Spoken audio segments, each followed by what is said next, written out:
बातमी अपघातासंदर्भातली. पुणे बंगलोर राष्ट्रीय महामार्गावर कराडच्या कोल्हापूर नाक्यावर माल ट्रक आणि एस टीचा अपघात झाला आहे. भरधाव वेगाने कराडच्या दिशेने येणाऱ्या एस टी चालकाचा ताबा सुटल्याने हा अपघात झाला आहे. आपण पाहत आहे अपघाताची सध्या दृश्य पाहत आहे. एस टी चालकाचा ताबा सुटल्यानंतर हा अपघात झाला आहे. या अपघातानंतर महामार्गाची वाहतूक देखील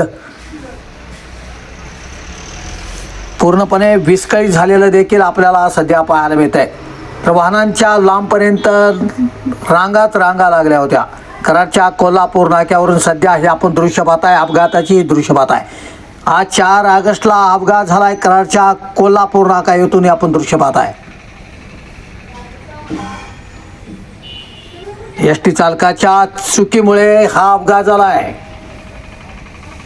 या अपघातानंतर घटनास्थळी डीपी जैनचे PRO दस्तगीर आगा, हेमंत पाटील, सचिन वीर, सुनील पवार, अक्षय यादव, होमगार्ड प्रमोद साळुंके, कदम क्रेनचे सुनील कदम, तानाजी पवार व अपघात विभागाचे पोलीस दडस आणि गिरी कर्मचारी ग्रामस्थ यांच्या मदतीने अपघातग्रस्त वाहनांना सध्या महामार्गावरून बाजूला करण्यात आलंय.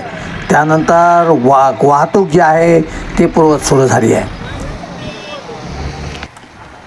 एस टी चालकाच्या निष्काळजीपणामुळे हा अपघात झाला आहे. कराडच्या कोल्हापूर नाका अमित हॉटेल समोरून हा सध्या आपण दृश्य पाहत आहे.